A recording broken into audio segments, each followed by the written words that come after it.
Hello, welcome everyone to our live sports webinar where we'll be in conversation with Ipswich School sports coaching teams. Please do send through any questions in the comment section on YouTube or Facebook. Otherwise, you can text us to the number on the screen or send us an email. And we'll be picking all of these questions up as we go through.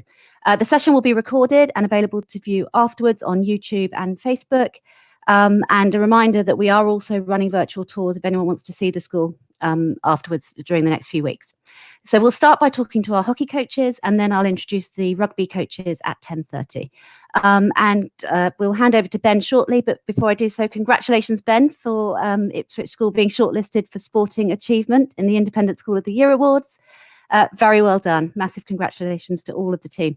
Right, Ben, if you'd like to introduce sport briefly to us before we move into questions. Thank you, Saskia, and welcome to everyone that's watching along with us this morning. Sport obviously plays a big part of school life, and a great deal has changed over the last 2 years. So I'm going to take you through the logistics of the program first, and then a little bit about our culture.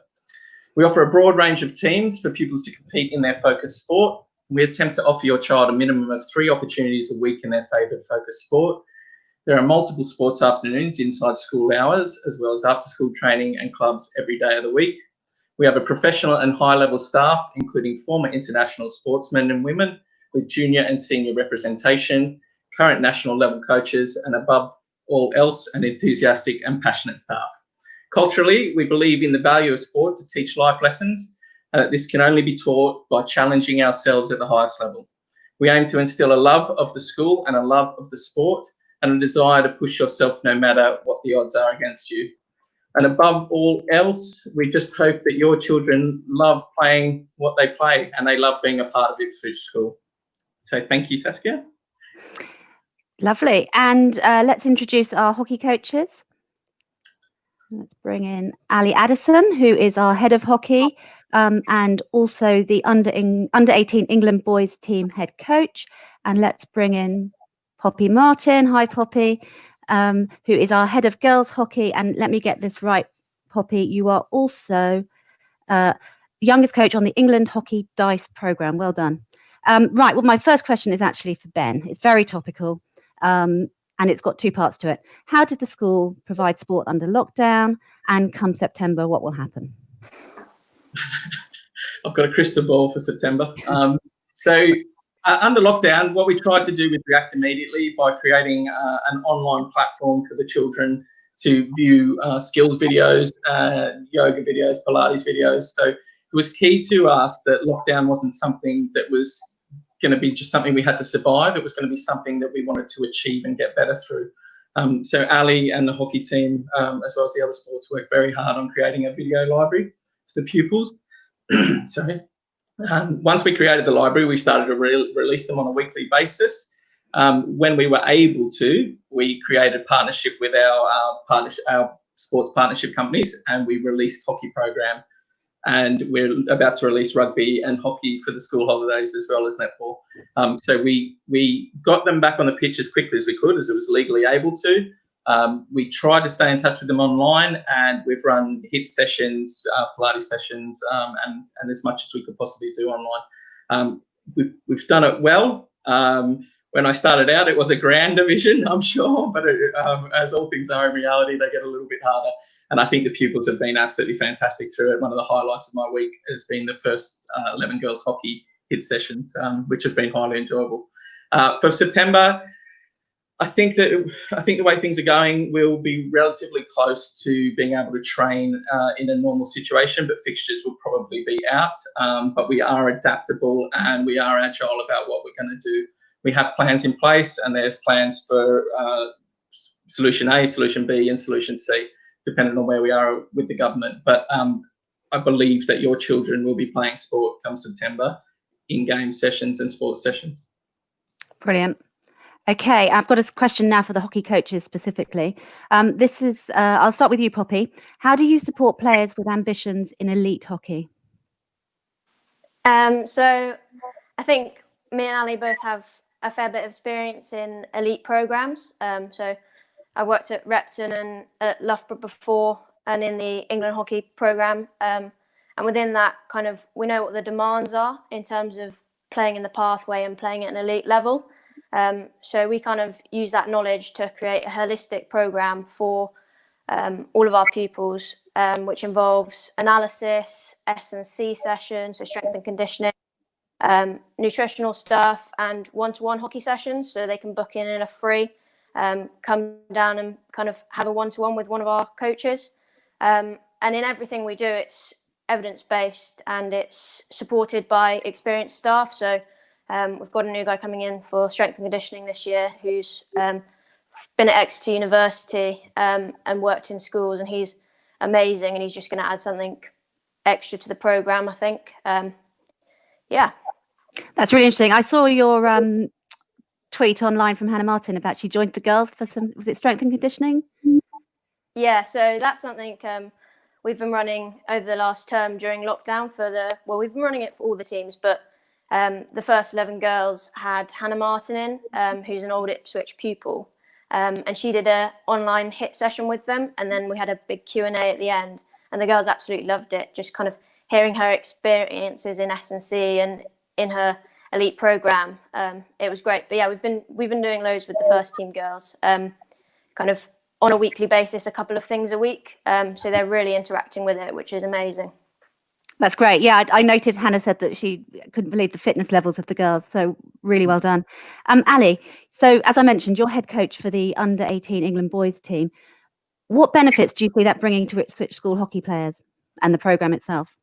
Yeah, sure. So I think as Poppy sort of alluded to, it's kind of the experience that you bring back in. So I look at our program no differently to what I would look at an international program. And that is a very holistic program. So S&C, video analysis, and all the other components that Poppy mentioned. But it's really important for me that is something that all our students can access. So, we have a partnership with Huddle now. So we're the flagship school for Huddle. And with that, all our athletes can get online, they can get access to resources, and we can give them direct feedback straight to their home. So, I think what I've always tried to do is look at what we do at international level and then bring those components back into the school.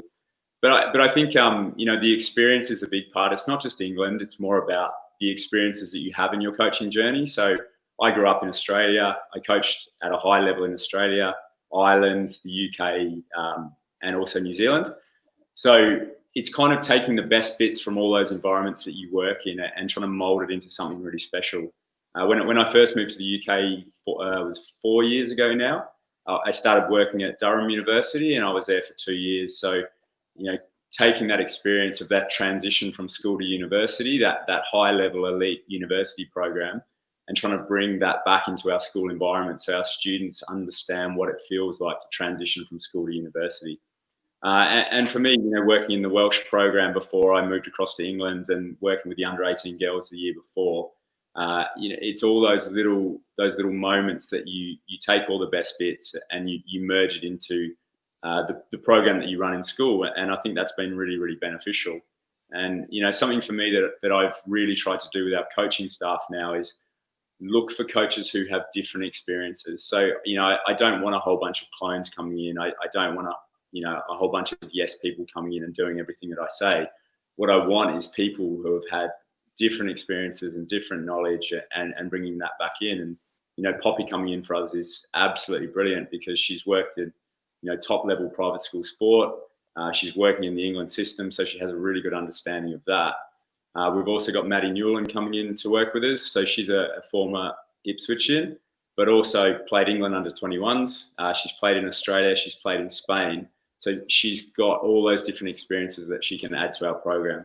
On top of that, we've got a skills specialist coming in who's got multiple international experiences, not in the UK, but in different countries, and other roles very much, kind of built around that. So it was always very important for me to not be systematic and not be a robotic program, but actually create a program with a wealth of knowledge. So our kids become really well-rounded and they learn a whole variety of different skills and tactics and knowledge so that when they leave here, that, they're at a completely different level to someone, I guess, who's been playing in the same system over and over and over again for a number of years.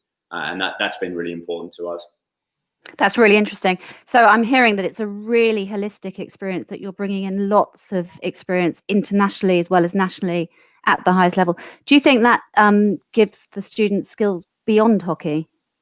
Oh, definitely, 100%. You know, I think one of the things that we pride ourselves on is, as Ben alluded to, is we like to give our students the opportunity to compete.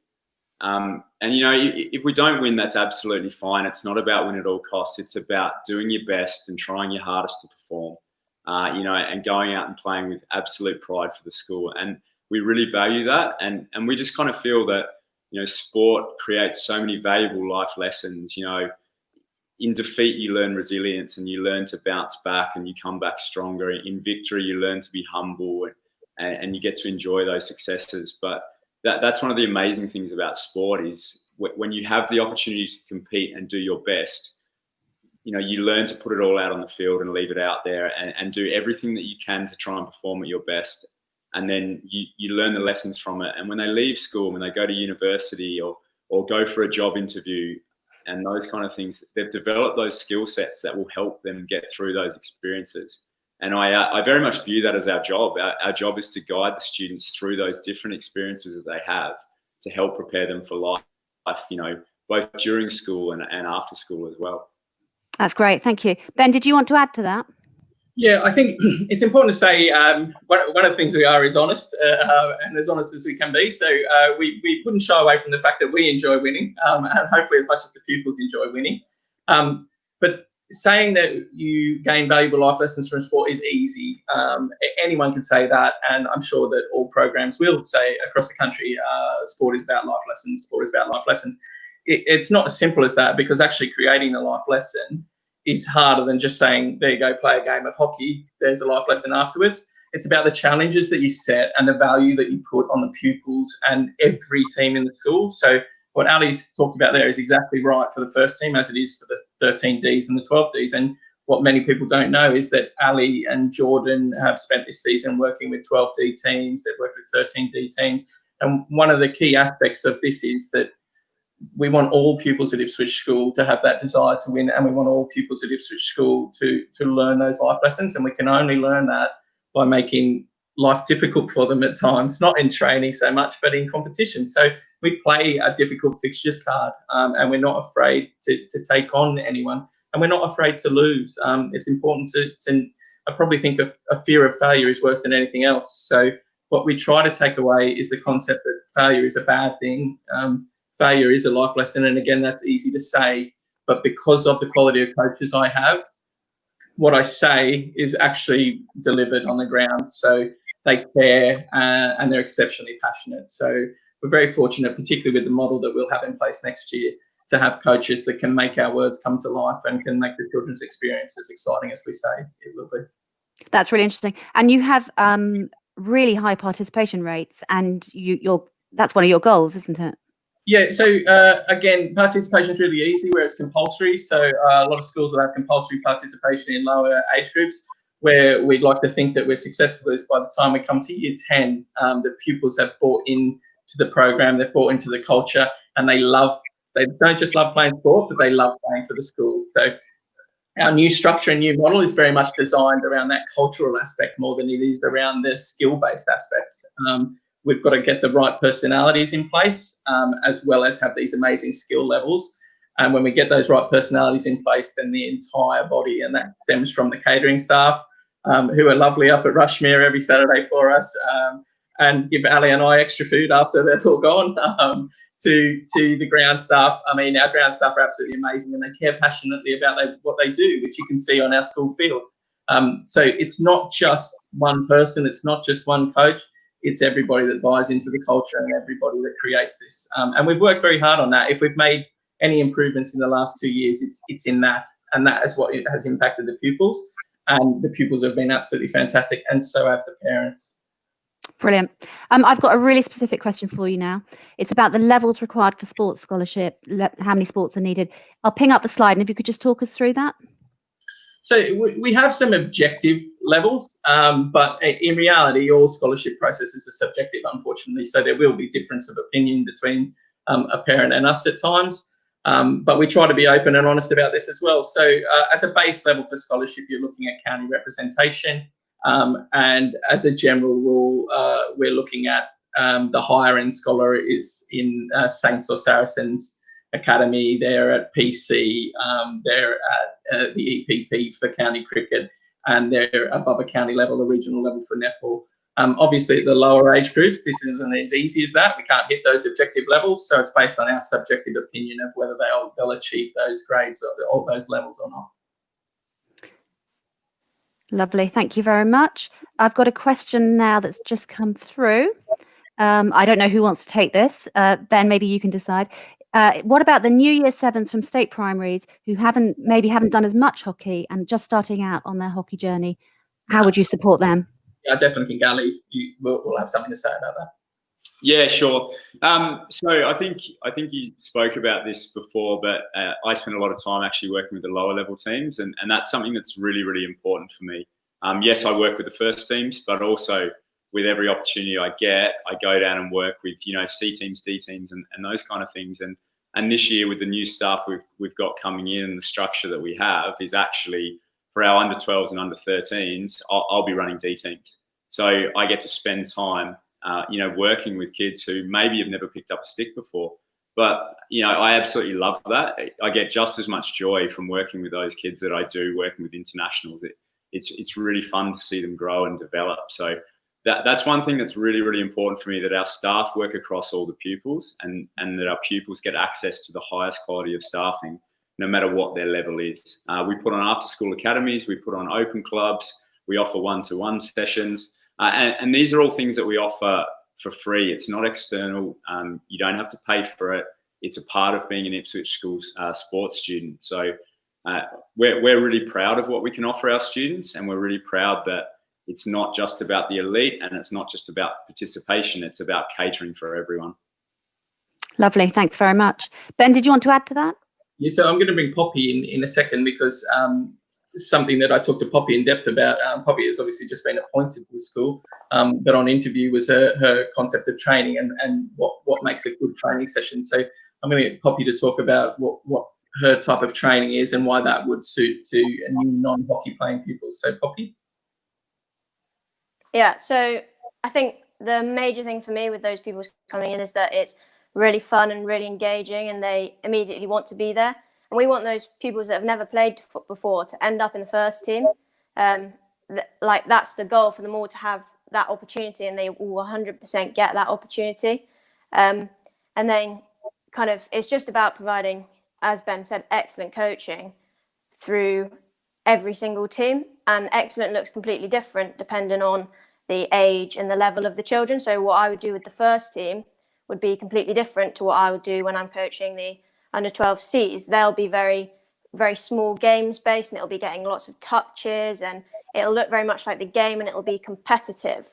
And the first team will kind of mimic that in some senses, but it'll have a more more extensive space to it, and it'll be slightly different, and it'll have more tactical kind of implementations in it. But yeah, the major thing is that we know our kids really well. We know what drives them, and actually within that we then kind of use those drivers to push them and to make the experience as good as it can be for them. That's great, thank you. I've got a slightly different. Yeah, and I think the really important thing, on that point too, is about that we tailor what's needed for the group. So we're not systematic. We don't put one system in place that the whole school plays. So, they only do one thing throughout their school experience. What we put in place is a variety of different ways of playing and knowledge and experiences, so that by the time they get to first team level, they're free thinking. They can think for themselves on the pitch. They have a solution to any problem that comes up. But that's really important, that we tailor what's needed. So what's needed at under 12D level is different to what's needed at first team level, but we would never expect them to be the same thing. And one thing that we really value ourselves on, and also that we expect from our coaches, is the ability to be able to deliver to what that group needs at that particular time, and that is very important to us. That's great. And Ali, you were saying you've worked at Durham University. What do they take beyond that? What do the pupils take into university hockey? So, university hockey is fantastic when you're playing in that top league. top unis like Durham play in the Bucks League, but they also play as a club on the weekend. So, their Durham men are now in the Premier League, so the top club competition in the country. They're in the Premier Bucks League as well. So, they play at a really high level. But I think one of the biggest learnings I took from Durham is that when you can create multiple different ways of playing, and you can create things that other people haven't seen before, you can be very, very hard to beat. And that was one of the big things I brought into the school, was looking to be tactically different, looking to create students who had a wealth of knowledge. So I think it sets them up really well. If they're going through school and by the time they get to first team, they've had coaches from multiple different countries or with multiple different experiences, and they've learned different tactics and different techniques and all those kind of things. By the time they get to university level, I think they're really equipped, with the skill sets to perform at that level. And also, it's not really a massive shock for them, because they've been through school, they've got video analysis, they've had S&C, they've done sports psych, all the holistic things that you would see in a top university program. They've had that through the schooling experience as well. So it makes the transition a lot more seamless. Great. Poppy, did you want to add to that? I'm just kind of echoing what Ali said there on the fact that our program is immensely good in preparing them for that environment. So everything that they'll experience at university, they'll have already had a taster of at school. And that means that transition to university, which can be quite hard, is very smooth. We've also kind of, with Durham and Loughborough, got good links to the universities. So within that, we can provide support to our pupils in kind of choosing the right university for them, dependent on their level of sport. Because, participating in sport at university is one of the most exciting things about university, in my opinion. And actually giving our pupils some help and support on picking a university that's going to cater for what they want from sport at that university level is massive in making sure that they participate at university and beyond that as well. I think those links are really valuable to us. Really interesting. So don't just pick your subject. Think about your sporting ambitions through university, and talk to the coaches. Really interesting. Thank you. Well, I'm exhausted listening to all these things and the strength and conditioning. Then, how do students balance sport and academic work? One of the things we've worked really hard on is that relationship. So one of the things that you'll find when you come in and try to change a sports program is walls will be put up because there's fear that it's sport before everything, and we'll be training them till all hours of the night and they won't be doing their PSC. But one of the things we've been very careful about is we run a traffic light system on all the sports scholars. So there's green, orange, green, amber, and red for where they're going, how they're going academically. And if anybody's in the red zone, we reduce their training hours and we give them extra time in the classroom and extra time with us. We run some of the sessions with them. We obviously don't tutor them, but we do give them time to do their PSC and make sure they're up to date. We're very lenient. One of the great things about this coaching team is, as I say, it's their personalities. So I've got some really high-level coaches who are absolutely outstanding. But at the same time, when a child comes to them on a Thursday and says, look, I'm so far behind in my coursework that I just can't keep up. Can I miss training? These staff have the social skills and the emotional awareness to realise when the children need help and when they need time off. So we've been very, very careful with the children. We work hand in hand with them and also with the parents. So for the high level performers that have club and regional practices, we talk to the parents at the start of the term and we try to keep up to date with where they're at and how much time they need for things. So we're very understanding. One of the things that we did was we stopped making after school training compulsory and we made it optional, and that was part of the cultural aspect. So we wanted a commitment-based culture. We wanted the days gone where the coach was on the email or in your face after you missed training the night before, and we put the onus on the coaches. So children want to go, they want to play sport, they want to have fun. So if you've got 2 people showing up to your training session, it probably says more about you than it does about the children.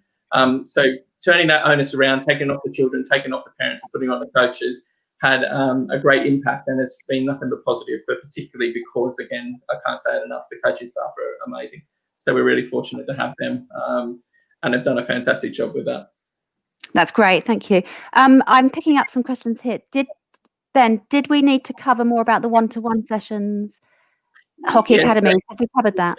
I'll get Ali to talk about our planning for next year, because obviously this will be the first year we've got this new system in place where we'll have 6 full-time hockey coaches on staff. So Ali, if you want to tell them about next season and our plans for that. Yeah, of course. So I guess one of the big learnings out of this COVID period of time was how we can use the good parts from this and implement it into our program. So firstly, our partnership with Huddle was really important, so that our kids can access resources from where they want, whenever they want, and we can give them feedback all the time. So that was one aspect. But the big thing that we're doing in the program coming up is we will pretty much have a booking system in place for one-to-ones with our coaches. So our kids can get on, they can book, in their free period or in lunchtime or morning break, they can book into a session, they can go to a coach, they can get one-to-one coaching, and really help them develop in that aspect. So we're very big on providing as many opportunities as the kids want to take up. They don't have to do it, but it's there for them if they want it. So that's one aspect. Our academy program is growing with our relationship with Evo Hockey as well, which is fantastic. They've done a great job from our camp side of things. And now that partnership is growing further and further. So, our partnership with them and their wealth of knowledge and the coaches that they bring in, especially from Europe and places like that, that relationship is going to continue to grow as well. So I guess if I could sum it up, it's very much about providing our kids with every opportunity that they want to take up. They don't have to, but it's there for them when they want it. And that's what's really important to us. That's brilliant. We're about to hand over to rugby. Is there anything else we want to finish off on hockey before I say you've been great, guys? Thank you so much. Right, so thank you, Ali. Thank you, Poppy. Thank you. I'm going to bring in our rugby coaches now. And just before I do, some of you will know we've been running a live poll about do you prefer watching rugby or hockey? And I'm sorry to say, guys, from the hockey team that 74% of you said rugby. So, well, here we go. Nice lead in. I'll introduce you to Ben. Would you like to introduce our rugby team? Yeah, that would be fine. So this is John Turner Hall. He's the head of rugby. He's played for England and Harlequins and has won the premiership with Harlequins. And this is Jacob Ford. He is the youngest level 3 coach in the country and also now the youngest director of rugby in a national level team. So well done, Jacob, on that achievement. Fantastic. Right. Well, I'm just going to kick straight in. Here's one for you, Jacob.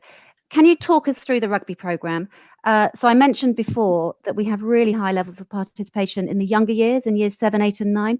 So can we talk about the younger groups and then how that works its way through the school up into the 6th form? Yeah, I mean, we take the approach from the rugby department that we want to instill the right values throughout the rugby club and throughout the age groups moving up the school. It's pretty clear how we set out. We have a clear vision of, me and Jordan want to provide the best rugby school experience we possibly can in the country. And how we go about that is pretty important to us. The strategy to that is to have, a strong, cohesive coaching team working together throughout the age groups, layering each age group of how we want to play the game, especially with ball in hand, starting off with the core principles down at the bottom age groups, and then layering it up as we go up through the school.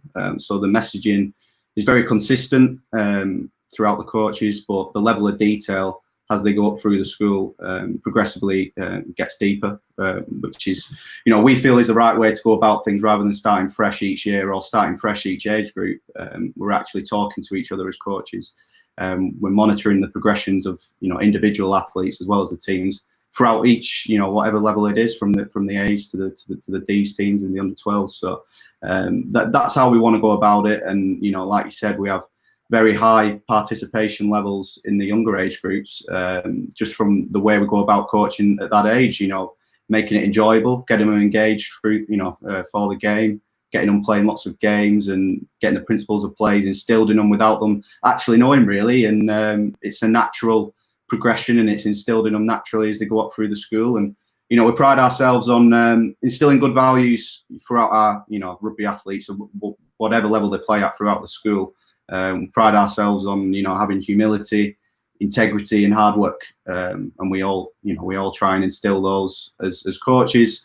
And we'd like to think that when we leave the athletes at whatever level, that they have those values at heart, and they can move on with them for wherever they go throughout the next stage of their life, really.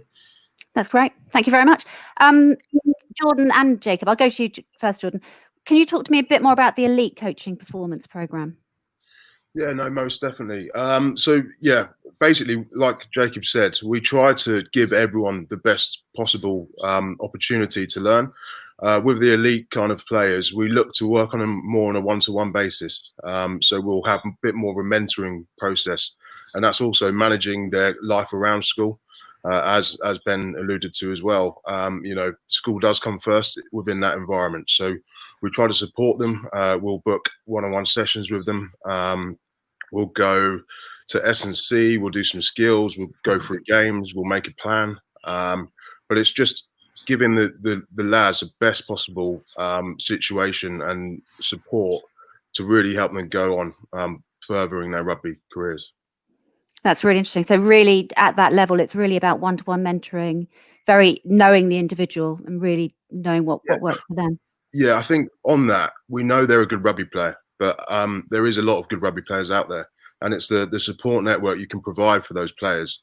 And, if it's a little chat or it's trying to identify or flag certain things up, which can provide them with the best opportunity. Because I hate to see a young, talented player lose out, not because of his rugby ability, but the way he's been managed. If his workload's too high, and, he might get burnt out. Speaking from my experience, I did get burnt out. I retired at 27. And that was probably down to my early days of doing too much. So I have a big passion for that. And I believe the children and the players' welfare comes first. That's really interesting. Thank you. Jacob, do you have anything to add to that about the elite?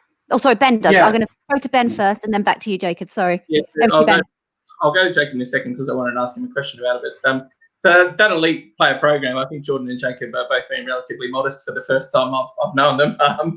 They work exceedingly hard with Saracens and Saints, with the pupils that we have in those programs.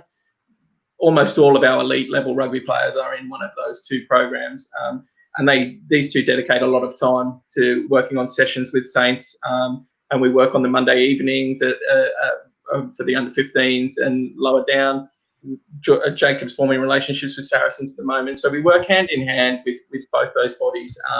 And Jordan's done a fantastic job in strengthening our relationship with Northampton Saints to the point where it is now, where we are very close to them, and that's a bond that we'll continue to build over the next couple of years.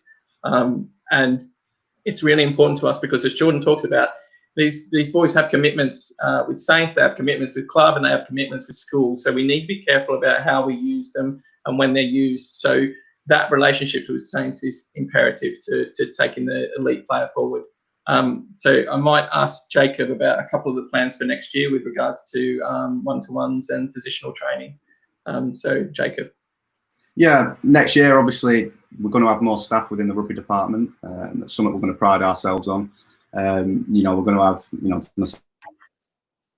Ali Reid coming in, who's played Championship rugby, National League year, so he's going to experience that we probably don't have at the minute, but as well as having that perception, that's probably different from what me and Jordan have at the minute. We've got fantastic skills specialists in Cameron Greenall as well. So I feel like the individual development program, which we're going to provide next year, is going to be very important for the athlete of whatever ability.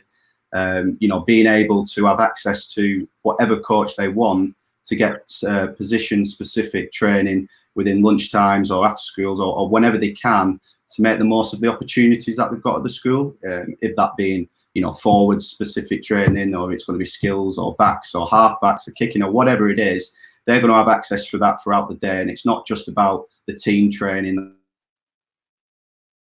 how they can get better away from the field and ultimately get to every day. And I think that's going to be a massive part of the program. But along with that, I feel like can do away from the field is where we're going to maximise potential, throughout the rugby programme. Like Ali picked on earlier, we've got a fantastic partnership with Huddle, and being able to have access wherever they are to content, feedback and analysis is going to be very important, especially, with the way we're going to play the game. I mean, we put fantastic foundations in this year. Me and Jordan, it's very core to our values that it's arguably as important of how we play the game. We want to win the right way more than anything. We want to play an attractive style of rugby that probably is not common in schoolboy rugby. And a lot of people are a little bit bit shy about playing this way. And we're trying to instill a culture where we want them to be more expansive, more expressive of themselves and the skills that they can show. And that's where the individual development program comes in, because if we get that bit right, where they're more skillful, we can play a better brand of rugby, which is ultimately what we want to do, and win in the right way. And the analysis comes into that. The strength and conditioning is very important from the way we want to play. Playing a fast brand of rugby that requires high levels of. Ben Eddy's coming in next year is going to play a massive part within that, and having the drop-in sessions and the analysis, it all comes together to form this picture of getting the athlete better and instilling a winning culture, really, where we want to win at the weekends at whatever level it is throughout the school. That's really interesting. So what I'm hearing, is this right, Jordan and Jacob, that it's all about the long-term plan, the building the skills that will see you through school and beyond. So it's not just saying, right, we've got this match and we're going to win it. It's about developing really core skills. Jordan, do you agree with that? Yeah, I think obviously transferable skills. It doesn't matter if you're in a business, school, rugby teams. I think we're trying to create better people, and giving them these skills through sport is the easiest way. And we want to create an environment that you feel comfortable. We challenge you. We also create your rugby IQ and your personal skills as well. Because if the boys can leave the school and they've got a humble head on their shoulders and they can go on to do better things, I'll be proud, regardless if it's rugby, if it's in business, if they're entrepreneurs. It's about the bigger picture. So it's about educating the lads. My best memories and friendships all stem from school to this day. So I want to put that back, and I believe that they'll come back and they'll give it back. So it's about giving back to the game what you've taken out. That's really interesting. This goes straight into my next question. It's about supporting rugby for all, despite age or ability. And just before I leave you with that, Jordan, we've had some lovely comments coming through on Facebook about a parent's own experience of that, of kids joining in Year 7, never having had much experience, but really developing a love for the game. Could you talk me through about support for all? Yeah, no, definitely. I mean, I actually, I used to play football, and I went down to a local rugby club, and I actually didn't go back because I didn't enjoy it. So that's something that's always sat with me. And I then went back at 14 when I hit a growth spurt, and I did enjoy it. But in terms of that, I'd never want to close the door on anyone. I believe that rugby is for all shapes and sizes and abilities as well. There's always a place for someone to do something great and be part of that team. So it's understanding, identifying what you're good at. Can we help develop you? Yes, of course we can. And then it's about the experience. The moment you turn up to training, how you feel, that feeling that you feel once you've played a game or your first ever rugby game, we want to share that with you. And we'll always get the red carpet out and try and roll it out.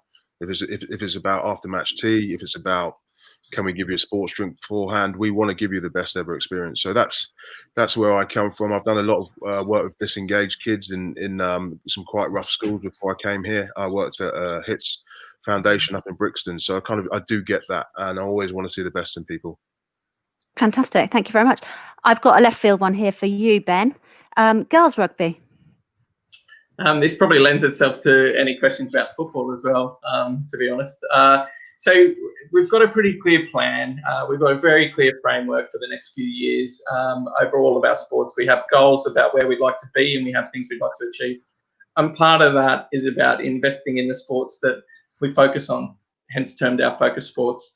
The problem with introducing more sports on top of that is that it dilutes the numbers playing any one sport. So we have on average about 50 girls in a year group running through the middle school. So obviously 50 girls in a year group, if I play netball and hockey at the same time, then I'm looking at 26 girls gone already. So if you then add to that girls football and girls rugby, we just dilute our product to the point where we're not capable of putting out competitive teams in any one sport, and we may not even be able to put out teams in all of those sports. So as opportunities and one-offs, we do run them. We have done, Jordan has taken a girls rugby group as one-offs and as a club, and we do offer football clubs, and we do offer football at a first team level. But outside of that, we have no plans to introduce them as serious competitive sports throughout the school. We offer a lot of opportunity from year 10 upwards for children to do health-related fitness sessions, badminton, basketball, squash, and all the usual independent school sports. But as far as competitive fixtures go, we try to stick to these 4 focus sports, and they will be our focus for the coming years. Great, thanks. Very honest. I've got another question come through on the text. I don't know who wants this. I've got a question. Parents got a pupil coming from a state primary school into year 7. Do you ever come to see kids playing at local clubs such as Colchester? Over to you, Ben. Yeah, so I can speak for the guys, and I'll get Jordan to add to this because we've been pretty much everywhere in the whole of the East region. We watch a lot of sport in a lot of places. I think there was an old saying about, and I'm sure many parents know, the rugby school in the North Sedbergh used to be a saying that Sedbergh knew every rugby playing child in the north of England. I don't think we can attest to us being able to do that, but we do watch a lot of Sunday rugby, and we watch a lot of age ranges. Now, whether or not we would have seen your child play be a question, because there's obviously a lot of clubs in our region that we go to, and there's every chance that we've come across them. But we do watch a lot of rugby, and obviously through the Northampton Saints stuff, we see a lot of pupils from a lot of different areas.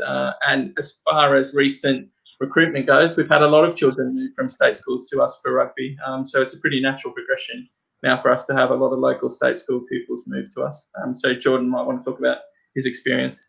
Yeah, I think it's all about building relationships. Just, the more rugby we can watch, the more approachable we are, the easier life is for us. And we never want you to think that, this is just for a certain type of person from a certain type of background. We want an open door policy, and we want to create that relationship where it's very comfortable and we can have discussions and also support. So there's been several people that I've been in touch with, and they're not quite ready to jump over, but they're asking for advice, and more than happy to support and help out on that side. Ben. And I'll throw to Jacob as well, because we go as far as Westcliff down in Essex, because Jacob is the director of rugby at Westcliff. So he runs the first team down there as well as working in the junior program. So Jacob, tell us a bit about Westcliff as well. Yeah, and obviously we try and expand our reach and availability for, potential students to possibly come to the school. But, there's a large playing group in Essex. They've got a large playing group of rugby players, going past Colchester all the way down to, Brentford Way and Westcliff, and having, a hold down there and a reach and expanding our expertise that way. I feel like it's quite important, really, because it's, ultimately it's not that far from Ipswich, and, I commute down there 3 times a week, and, it's an hour tops. So it's a really easy journey going down there. And, the rugby talent down there is, it's impressive. And, if we feel here, or we can go down and see what's happening down there, I feel like we should. And obviously we've got fantastic age groups down at Westcliff, all the way down to Lion Cubs, to under 7s, all the way up to, we've got four senior teams. We've got a fantastic women's section down there. So I think having a link with a club with those ambitions that ultimately marry up to the schools ones, investing in the youth, investing in infrastructure and coaching opportunities for the younger age groups, we feel like that's important, and that marries up to our values at the school. So I think it's important that we keep that relationship and we keep growing it as much as possible. That's great. So basically what I'm hearing is, yeah, absolutely. You're out there, you've got relationships with the clubs. You're looking at kids, you're building those links. Really interesting. Jacob or Jordan or both, it's been noted that our rugby over the last year has really come on leaps and bounds. Great gains. The under 15s made the last 16 in the national Vars. I'll go to Jacob first and then to Jordan. What's behind this, and will you maintain it? I think the first thing is having a strong culture where we're instilling a desire to win, across all the sports. I think that was the first thing we wanted to do, getting the teams competitive. It's certainly something we did with the under 15s team. But, after that, after getting that in there and, along with that, the culture is something that you do every day. It's, how you walk around school, how you lead in different areas. That's how we want to be perceived as a rugby player or a rugby coach at the school, having those values, and it all translates into the pitch, which is what we've seen with that under-15s team. But along with that, how we play the game, I talked about that. How we go about playing the game is really important to us, and instilling a style of play which potentially they've not seen before. But one that requires ultimate buy-in, ultimate confidence, and one that requires a little bit more thinking in the head. I think we're getting there with that, and it takes time. And we certainly saw the success with the 15s last year. And hopefully, the real important thing for us is that we keep building on that, and we keep delivering the same messages. It's consistent throughout the coaching team, throughout the school, and all the age groups will soon follow suit to that. And I'm sure next year that we've put the foundations in this year to play this way we want to play. And next year we'll start to see some more encouraging results from that, and hopefully a little bit more success. Yeah, that's great. So Jordan, so that picks up on your point about, were you saying rugby IQ? Yeah. So we, the easy thing we could do is go and get the biggest kids in the area and get them just to run through everyone. But I've watched enough rugby to see that that's not enjoyable. What do we get enjoyment through? People express themselves, playing fast, high tempo, exciting, being unpredictable, understanding the game and trying to beat the game essentially. So, that's fun, and that's where our expertise come in from our professional background, and the lessons I've learned. And it's sustainable. I don't care what ability, age you are, we're going to make you a better rugby player and a better bloke as well. So that's the big thing for me is if you are, the rugby is a byproduct of a good culture, good environment, and some top class coaching. And I'd probably challenge to say that we have got one of the best programs in the country, and we haven't got started yet. That's great. Jacob, did you want to add to that? Yeah, I feel like, we don't play the game anymore. I don't play it. Jordan doesn't play it. I feel, the athletes at the school, those are the guys that go out on the pitch and sacrifice everything and play with their mates. So ultimately, we see it as our job to provide them with the best opportunities, and from a rugby point of view, giving them as many options as possible on the pitch. So they, like Jordan said, they have those chances to go and express themselves. We feel like that's our job at the end of the day. We're not the ones playing. So I feel like if we can do that during the week, if we can build, where they're, that culture where they feel like it's their team, and ultimately that leads to them taking responsibility. And hopefully responsibility at the weekend, and it drives that culture that we talked about of them wanting to win, which is something that we're starting to see. Sorry to keep going on, but just we've got synergy and the same terminology throughout the whole school. So you'll see an under 14 hear the same call that a first team caller will make a call. So they've already got that relationship with the top team, and I think that makes them feel like they're included. And they're all playing for the same badge. So I just think that's very important. Yeah, so that's your point again about you build the enthusiasm in the younger years. So the year 7s, the year 8s, the year 9s, but that actually translates all the way through the school. Yeah, we're a rugby club at the end of the day. Everyone's part of it, and that's how we see it. We're not teachers. We are rugby coaches, and that's how we want to be. That's great. I've got Jordan. You played for England. You've won the Premiership for Harlequins. With Harlequins. How does this help with school coaching? I think, again, it comes down to that experience. And, people kind of want to put their own jazz on it, and they think that you're doing something completely different. People don't reinvent the wheel. They're just very good at doing the basics, and they've got the cohesion and the culture right. I won the Premiership, but it took us 7 years to win it. I was at the club for 12. I started as a 14-year-old, but what was the major kind of factor around that is we loved going to training and we loved being around each other. And if you can create that kind of environment, you can make anything happen. Those high performance environments are brilliant, but at the end of the day, people are people, and the basics of how they feel and having that kind of environment where they can express themselves and use that support network is massive. But then again, I take little bits of everything I've done, and if it's from a school background, if it's from Quins, and I try and add it all into a big recipe and put it into Ipswich. So that's kind of my experience, and I want to transcend that on everyone else. Thank you very much. Ben, you might want to pick this up. It's not specific to rugby. S&C, what is that? Yeah. So we call it athletic development program now. Just a little bit more modern terminology to describe the same thing. So it's an extremely key area, I mean, for all pupils, because part of the thing that we're meant to inspire in all of the pupils in the school is a love of physical activity. So that doesn't need to be rugby, and it doesn't need to be hockey. It can be yoga. It can purely be going for a run. So part of that for every pupil in the school is the ability to be able to access the gym and to be able to access an S&C coach who can give them a program and can help them be inspired to love physical activity. But for the elite pupils, it's extremely important in this day and age. And every year we get better at something. So I've been here for 2 years, and we won't lie when we haven't achieved the goals that we want to achieve in any given time. So the S&C program is one area that we haven't got right yet, and this is the year where we think we're going to get it perfect, because we've just appointed a new head of strength and conditioning, Ben Edis, who we're getting from rugby school, and he's worked at Exeter University, and he's done some work with Arsenal Academy as well. He's going to purely be in charge of the athletic development program. That's his sole job, so he will be completely dedicated to that. And each of our scholarship athletes will be getting a personalised program and getting contact with him 3 times a week. He'll be on duty first thing in the morning, he'll be on duty last thing at night, and he'll be in the gym all day. So he'll be able to give access to every pupil in the school.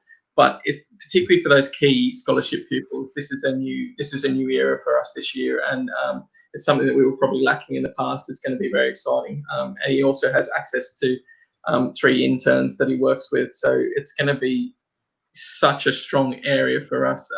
On top of the analysis department, which Jacob has talked about, where we're the only flagship school in the country for Huddle, and we've just created a new analysis suite where the pupils can go at any time of the day to access touchscreen TV and see their live replays, and access an analysis coach as well. So we're really providing the highest level of opportunity for those elite players. And maybe Jordan would want to talk about it, having experienced the academy. I mean, Jacob also at Bath. They've both experienced academy rugby, and they might want to talk about the difference between what we're providing and the academy level rugby now. Jordan? Yeah, just on that, I'd actually go to say you get way more time within the school environment with the players. So how can we make the most of that? Well, we can offer this kind of service. And again, you know, it's those little conversations. It's identifying things early and trying to preempt them and see how we can work around them. And it's just supporting that athlete, because at the end of the day, we can provide the best opportunity for the facilities, but they've got to make the most of it and have that drive and determination to, you know, get up early in the morning and get that extra session in or recover. You know, those little things we can teach them and support them. That's great. So basically the school day is just much more expansive. So you've got a real opportunity, if rugby is your passion, to really build your skills at school. So yeah. So the opportunity exists that Ali sort of dropped into the hockey as well. The opportunities exist for the older pupils, and even year 11 and 10. If they've got free periods in the day, they can book into the gym, and they can book in with Ben, and they can book in with the guys here for one-to-one specialist coaching and positional coaching. So because we've got this restructured staffing and we've got these full-time staff members, we're able to provide this service throughout the entire day and extending into the evening. These guys are going to live and breathe rugby, hockey, netball, and cricket. So that's their sole purpose for your child, and it's something that not many schools can offer. It's an amazing opportunity for us, and it will be an amazing opportunity for the pupils. Jordan? Just lastly, you know, I see it as an investment. So if a child comes to the school, they can invest their time and energy into the kind of infrastructure we have, and if they invest in that, you know, all you need is hard work, and you need to be coachable and have a good attitude. But all of those things don't require skill, and you will get better and you will kick on. That's interesting. I was reading the inspection report, and it said that Ipswich is a school where it's cool to like poetry and rugby, and I'm picking that up from you guys loud and clear. Ben, do you want to pick this up, or I just wanted to talk again about how, if you're really, really into, and it came through when I was talking to some of the kids, if you're really, really into rugby, how do you balance that with your academic work? it's as I said before, it's really easy. We run a traffic-light system for scholars, so we're aware of where they are at academically throughout the entire year. We run that at every reporting system, so we're constantly aware of where they are. We are lenient with all the pupils on whether they come to training or not, and it's really important to have that emotional intelligence that all of our coaches do, to understand where a child's at, to remember what it was like to be a child, and to also remember, I mean, as Jordan stated, we're not teachers anymore, we're sports coaches, so it's important to have a teacher hat on at some point in time to be aware of the needs of the teachers and the pupils, and that obviously children are trying to get an education while we're teaching them rugby and hockey, and that's more important than anything. So to leave Ipswich School with a fantastic education, which they will get, is more significant than coming to play rugby and hockey, but we want to offer them an amazing opportunity in rugby and hockey, netball and cricket along the way as well. That's great, thank you. We're coming to the end. I'm just going to read out one comment because it's absolutely lovely from a parent. The school are excellent at supporting children. You'll have no worries at all. My son joined never having played, this is hockey, never having picked up a hockey stick. He went on to play for the second team. He said they coach all abilities and they make it so that you always feel that you can achieve. Thank you very much for posting that. Ben, would you like to wrap up as we finish? Yeah, just a couple. I'll finish on rugby first, because I think what the guys, as Ali has done in hockey, what Jordan and Jacob have done in rugby is absolutely outstanding in the space of a year. This is a program that's spun on its head, and has those 15s lost by 4 points to Northampton School for Boys, who ended up in the Vars final, and were also a side that beat Whitgift. So we're talking about the highest level of rugby here in the space of a year, thanks to these two guys. And I think it would be safe to say that we have a tactical genius in the hockey department, but I think in Jacob we also have a tactical genius in the rugby department. And the attacking style of play that he has brought in has been absolutely outstanding, and we can't speak highly enough of that. So we're grateful for everything that these coaching staff have done in a short space of time. But as far as overall goes, I think the questions that I get asked most are, what has changed in 2 years? Why have these changes been made? And I normally answer with the fact that I don't know. I only know what's been achieved in 2 years, and what's been achieved in 2 years can't be done without an SLT. So one of the many questions that I also get asked is, have you got the support of the management? And I can safely say to any prospective parent, our senior management team is the most supportive team of sport I've ever come across. They're outstanding. They ask difficult questions of us, and they ask us to justify the things we need to do. But once we give those justifications and prove what value it has to the pupils, they have given us nothing but backing, and I can't speak highly enough of them. And it's a question that parents ask, because it is important to know if we have that backing. And I just wanted to wrap up with the 3 areas of that we believe create a successful program. So the 3 areas we're always constantly checking on is participation.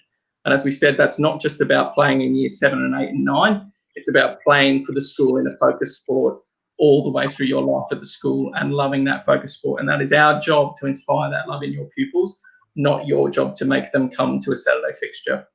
We also obviously care about results, because results help to sell us to you, and they help to tell you that we are a successful program. Without results, I think in the current climate, people don't care what your offering is. They just want to see some results. And finally, and most importantly, Jordan covered it, we care about what happens to your child after school. We want to know that if they came into school just wanting to be the local cricketer that rolls the ground every Saturday, that we've helped them maintain that passion through the school, and now they're rolling the local ground and they're playing cricket, and they'll play cricket for life. But we also want to know, if your child came into the school with aspirations of playing professional sport, that we've helped them achieve that goal. So no matter what the goal is when your child comes to school, our job is to make them the best 18-year-old they can possibly be.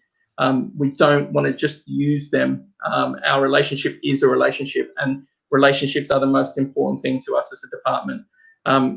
So we're grateful for your time today. If you ever have any questions, then please do come and see us. We love to talk, and we love unscripted things more than anything else, and we do love questions. And I think the only things that I can do is say, if you came to Ipswich School, you'd be working with the most amazing coaching staff who are honest, hardworking, and passionate about what they do. Thank you very much, and goodbye. Bye.